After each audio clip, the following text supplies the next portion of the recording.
alternativas, tomaremos o caminho carnal ou tomaremos o caminho espiritual?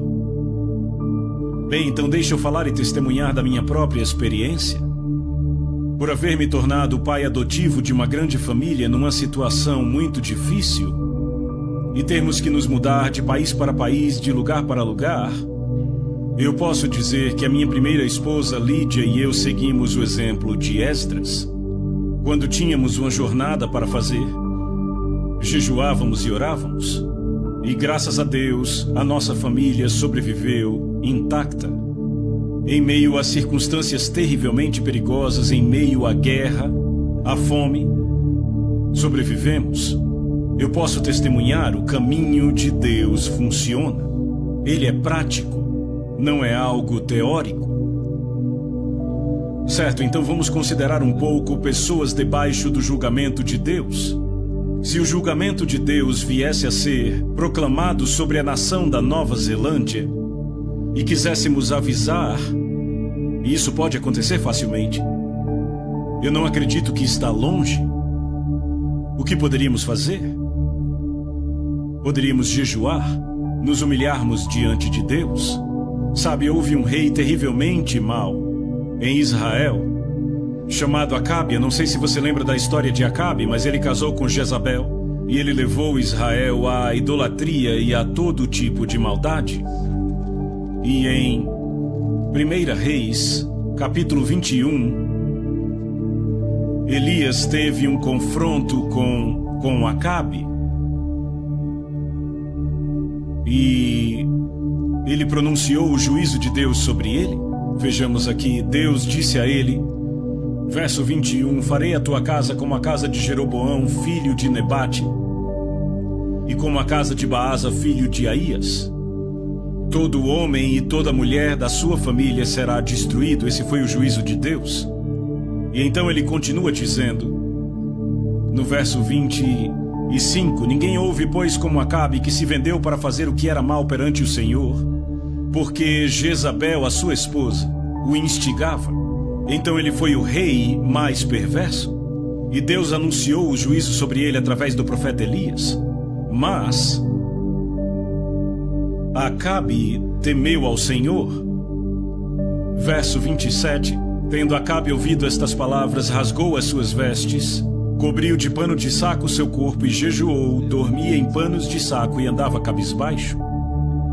E veio a palavra do Senhor a Elias, dizendo, não viste que Acabe se humilha perante mim? Portanto, visto que se humilha perante mim, não trarei este mal nos seus dias, mas nos dias do seu filho trarei. Então temos aqui este homem apontado como o rei mais perverso em Israel até aquela época. O juízo de Deus foi pronunciado contra ele e sua família. Mas quando ele se humilhou com o jejum, Deus disse, não trarei o juízo nos seus dias. Ora, se o jejum pôde fazer isto com Acabe, o que poderá fazer a mim e a você como filhos de Deus? Você vê o potencial. E então, na história de Jonas, na sua mensagem para Nínive, vemos como ele entrou na cidade, uma cidade muito perversa, violenta e má, e ele proclamou que em 40 dias a cidade seria destruída. Aquela era uma mensagem de Deus. Como foi que os habitantes de Nínive responderam? Jonatas 3:6. Chegou esta notícia ao rei de Nínive. Ele levantou-se do seu trono, tirou de si as vestes reais, cobriu-se de pano de saco e assentou-se sobre a cinza. E ele fez toda a cidade jejuar. Até mesmo os animais jejuaram. E ele diz no verso 10, viu Deus o que fizeram, como se converteram do seu mau caminho. E Deus mudou de ideia quanto ao mal que tinha dito que lhes faria, e não o fez. Uma cidade gentia, conhecida por sua maldade, ouviu a mensagem de um profeta uma vez, arrependeu-se e jejuou e lamentou, e Deus poupou a cidade inteira. E Nínive foi poupada do juízo por 100 anos desde aquele tempo.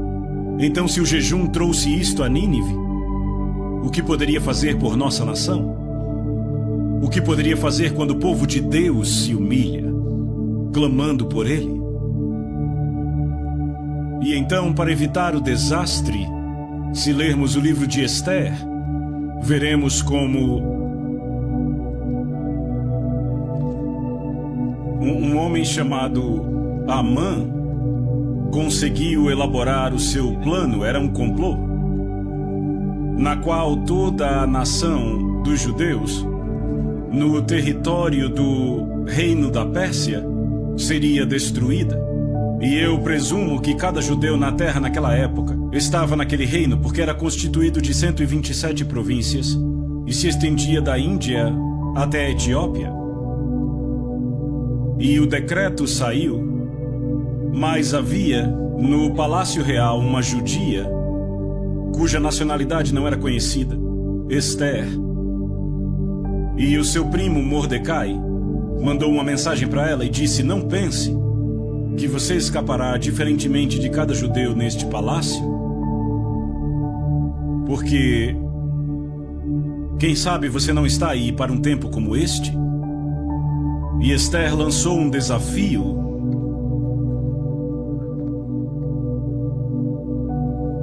E ela disse: vai e reúna todos os judeus que estiverem em Suzã e jejuem por mim. Não comam nem bebam nada por 3 dias durante dia e noite. Eu e as minhas servas também jejuaremos. Depois irei falar com o rei, ainda que seja contra a lei, e se eu tiver de morrer, morrerei. Você lê o resto da história, que quando o edito foi proclamado, a situação inteira foi totalmente invertida e termina com um triunfo para o povo judeu e a preservação da nação judaica. O que foi que mudou a história? Qual foi o ponto de virada? Foi quando o povo de Deus jejuou. Sabe, eu penso que é quase impossível exagerarmos sobre o potencial do jejum para mudar o curso da história. Não é de espantar que Satanás tente manter esta chave fora do alcance do povo de Deus. Ele tem medo disto. Agora, há também muitos exemplos no Novo Testamento sobre jejum e eu quero falar apenas de 2 exemplos. Um que eu chamo de jejum individual e o outro jejum coletivo. E no ministério de Paulo, em 2 Coríntios, capítulo 6, ele dá uma lista das maneiras como ele aprovou a si mesmo como ministro de Cristo. 2 Coríntios 6, versículos 4 e 5. Pelo contrário, em tudo, recomendamos a nós mesmos como ministros de Deus. E então ele lista várias maneiras que o recomendaram como ministro de Deus.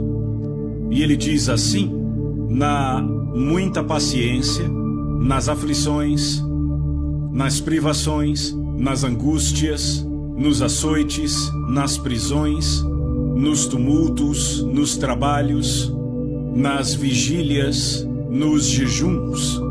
Então Paulo está dizendo que uma das formas como ele provou que ele era ministro de Deus foi jejuando. E então na mesma carta, capítulo 11, versos 23 e 27, ele traz uma lista similar àquela. Ele diz: são ministros de Cristo, falo como fora de mim, eu ainda mais. E então ele dá uma lista completa de maneiras de como ele foi um ministro de Cristo. E no verso 27, ele continua a lista: em trabalhos e fadigas, em vigílias muitas vezes, em fome e sede, em jejuns muitas vezes, em frio e nudez. Então ele diz: jejuei muitas vezes. E note que na fala dele, fome e sede são uma coisa e jejum é outra. Fome e sede é quando você não come porque não tem o que comer ou beber. Jejum é quando você pode comer, mas você nega. Esta foi uma das formas como Paulo provou a si mesmo como sendo ministro de Cristo. E eu acredito que os ministros de Cristo deviam provar a si mesmos desta forma hoje. Eu falei sobre minha própria experiência, mas só mencionei isto Afinal, não há vantagem nenhuma em pregar sobre isto se você não pratica. Quando eu fui salvo, eu já tinha sido um cristão no nome, mas eu desisti do cristianismo, dei as costas para a igreja. Eu estava procurando por respostas para os meus problemas em outros lugares. Mas quando eu fui salvo e batizado no Espírito Santo, eu nem sequer entendi o que me aconteceu. Eu tive que ler o Novo Testamento para entender o que tinha acontecido comigo. Mas uma coisa, eu acho que no intervalo de um mês, que ficou muito clara para mim, foi que Deus me disse que eu deveria jejuar toda quarta. Eu não havia lido o Diário de Wesley naquela época. Ninguém pregou um sermão para mim, eu não sabia nem onde encontrar sobre jejum na Bíblia. Mas eu simplesmente tinha essa convicção por dentro de que eu deveria jejuar toda quarta. E pelos 4, 5 anos seguintes, até o fim da Segunda Guerra Mundial, toda quarta-feira, eu jejuei. Eu estava no deserto, num caminhão com 10 outros soldados, e fomos jogados ali. Sabe quando você está num deserto e existe uma sombra, você tem que ficar ali, quer você queira ou não? E eu fiquei com aqueles soldados. Sabe, nós estávamos no Egito e os muçulmanos tinham um mês que chamavam de Ramadã, você conhece? Quando eles não comem, pelo menos não comem de manhã, eles comem bastante à noite. Eles compensam à noite o que eles não comem de dia. Os outros soldados diziam que era minha quarta Ramadã, porque não dá para jejuar em segredo quando se está vivendo com as pessoas ao redor o tempo todo, você nunca se livra delas. E eu digo que eu nunca teria feito o progresso que eu fiz se Deus não tivesse me mostrado esta chave. Houve um tempo no Quênia onde realizei um trabalho educacional que eu dizia que eu estava muito ocupado para jejuar. Tinha muita coisa para fazer. Então por algumas semanas eu não jejuei e o resultado foi desastroso. E daí eu decidi que eu nunca poderia estar ocupado demais para jejuar. Eu estou falando de algo que eu experimentei, vocês entendem? Eu creio apaixonadamente no que eu estou falando. Vamos falar de jejum coletivo no Novo Testamento? Apenas 2 exemplos no livro de Atos. Atos, capítulo 13. Um dos momentos mais significantes na história do livro de Atos. As pessoas chamam isso de o princípio do programa missionário. Na verdade, a palavra missionário não vem do Novo Testamento. A palavra do Novo Testamento é apostólico. E este foi o primeiro envio de apóstolos registrado no livro de Atos. E aconteceu na cidade de Antioquia. Atos 13, versos de 1 a 4 diz assim: havia na igreja de Antioquia profetas e mestres, Barnabé, Simeão, Lúcio, Manaém e Saulo, que mais tarde tornou-se Paulo. Então havia 5 homens que eram reconhecidos como profetas e mestres. O versículo seguinte diz: e servindo eles ao Senhor e jejuando. Como eles ministravam ao Senhor? Jejuando.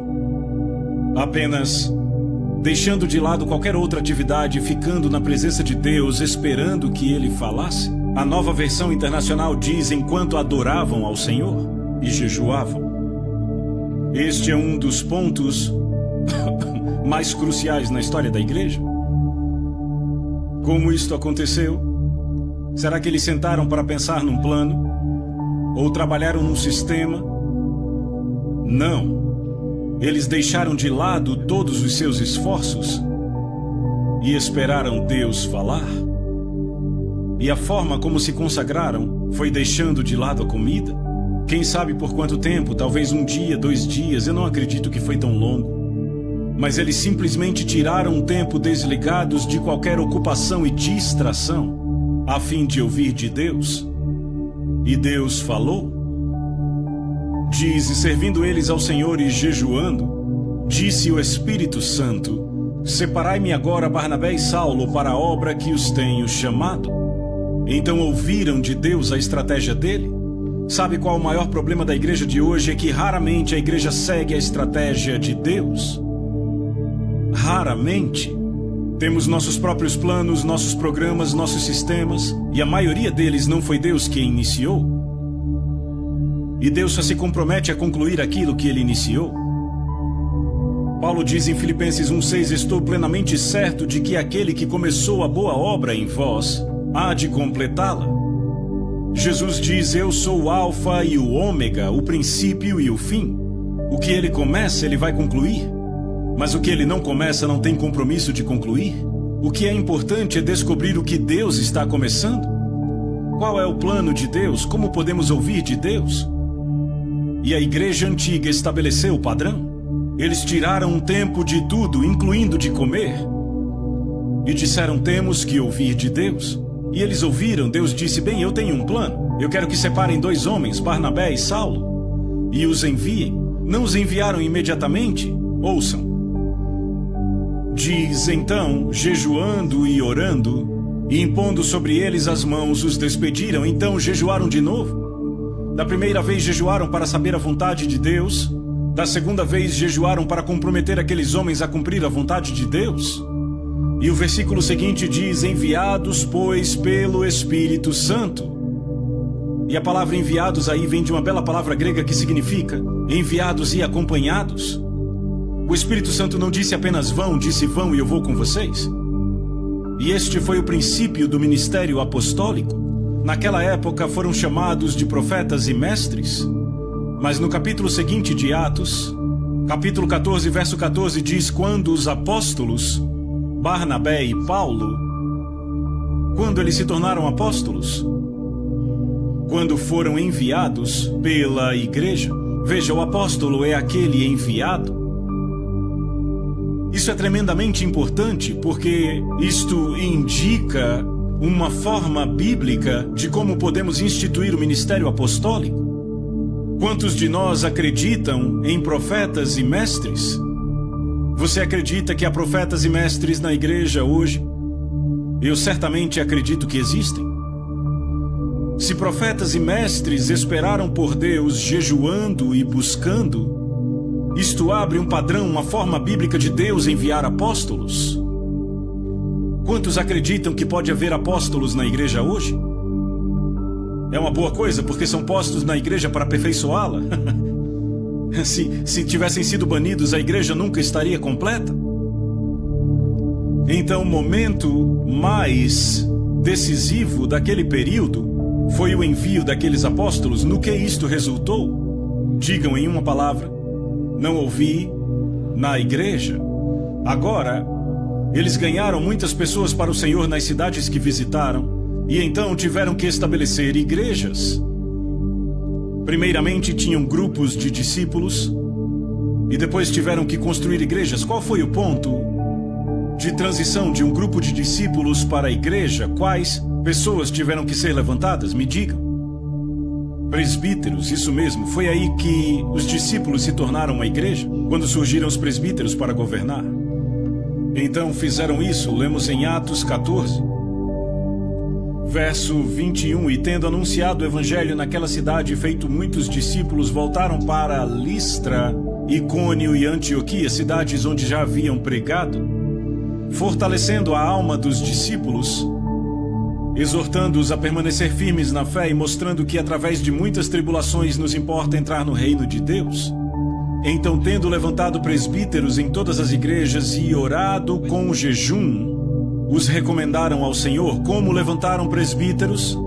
Como entraram na mente do Senhor para saber quem seriam? Tem versões que trazem a palavra eleição. Sim, mas foi uma eleição de Deus. Como entenderam a mente de Deus? Qual foi a chave? Não ouvi vocês. Jejum, obrigado. Vocês veem 2 nomeações decisivas na obra da igreja: apóstolos e presbíteros. E na igreja antiga, ambas as nomeações foram alcançadas através da oração e do jejum. Por que esperaríamos fazer de alguma forma diferente em nossa época? Será que podemos melhorar este método? Deus nunca nos pediu para melhorar nada, apenas nos pediu para seguir. Entendem? Aqui está uma chave, e eu estou pondo ela em suas mãos.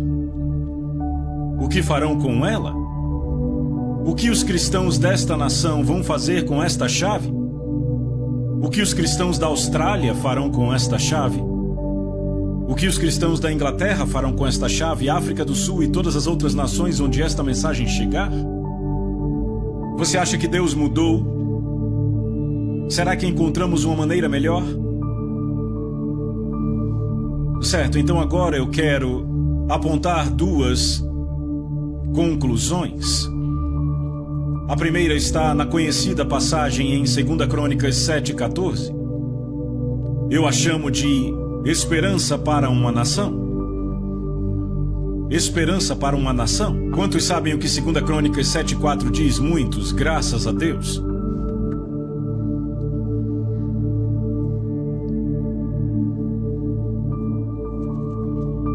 Eu poderia citar de cor, mas não irei. Deus fala, e Ele diz: se o meu povo, que se chama pelo meu nome, se humilhar e orar e buscar a minha face e se converter dos seus maus caminhos, então eu ouvirei dos céus, perdoarei seus pecados e sararei a sua terra. Então são 7 passos.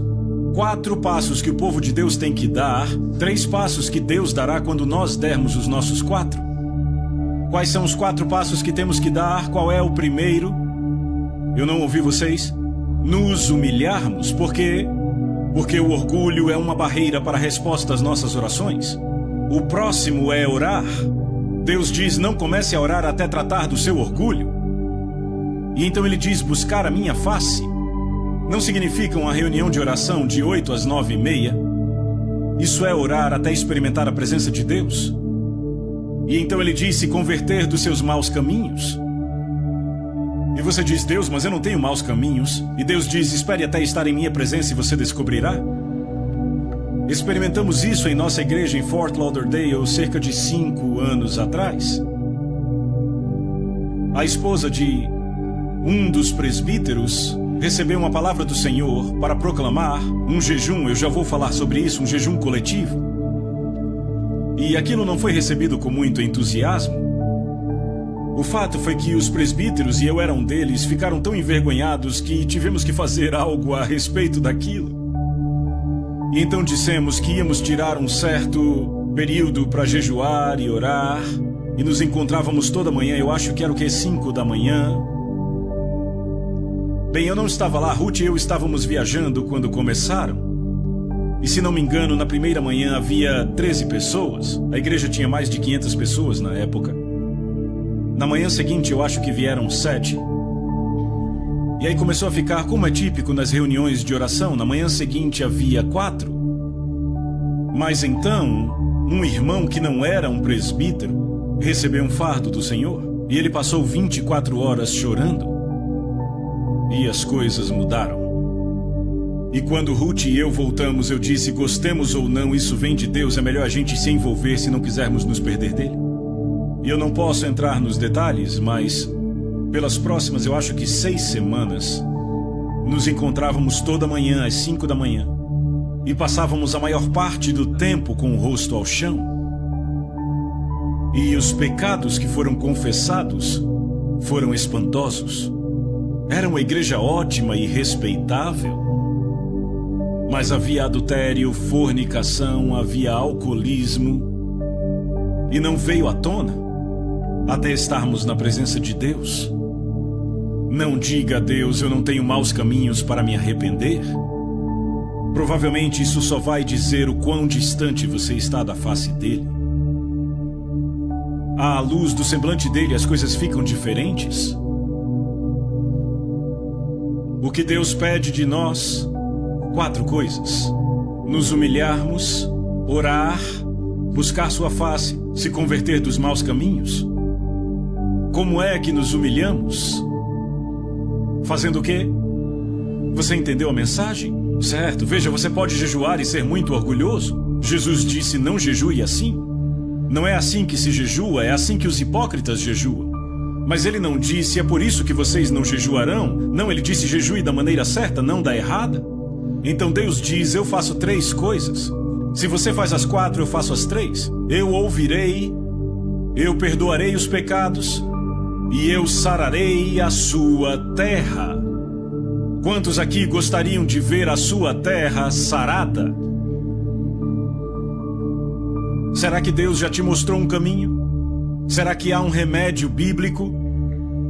Eu creio que há. Vamos para uma última passagem na Bíblia. Joel capítulo 2.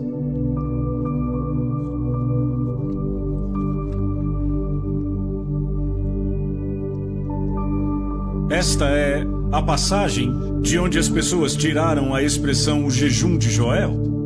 Joel 2,15.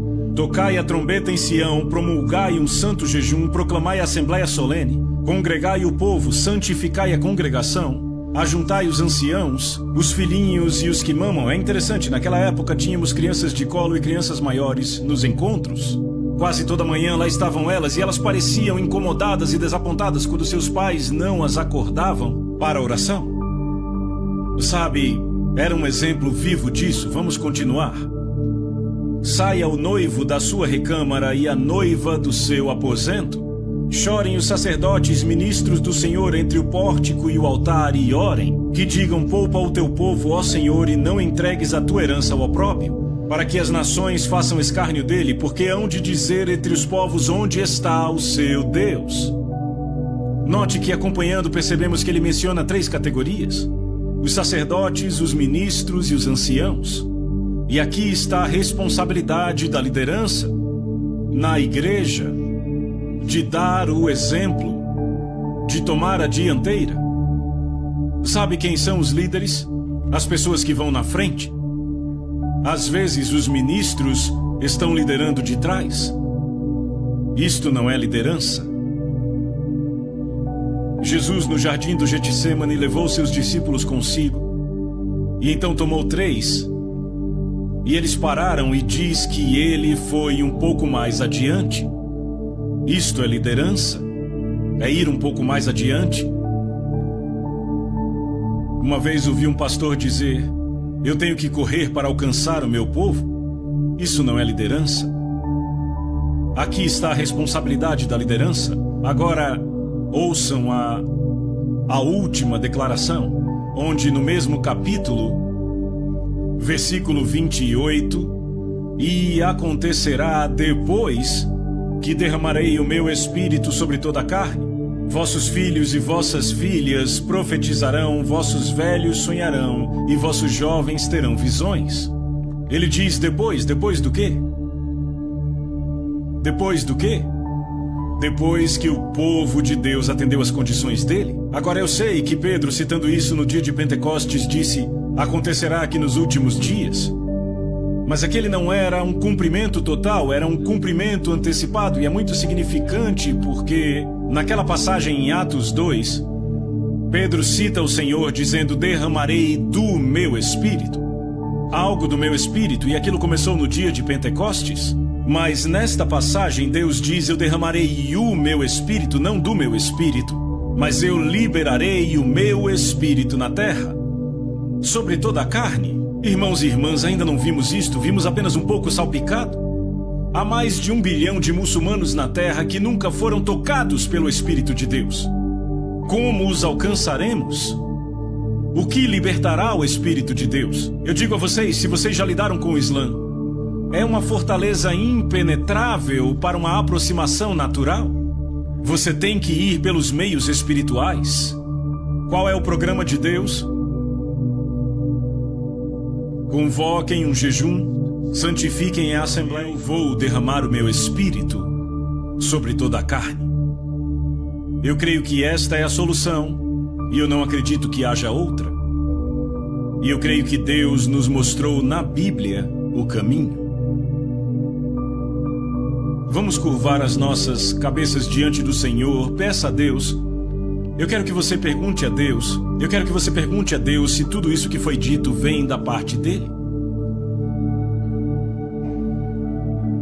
Ruth e eu estivemos recentemente com Dave e Del Garrett no Havaí. São amigos próximos nossos.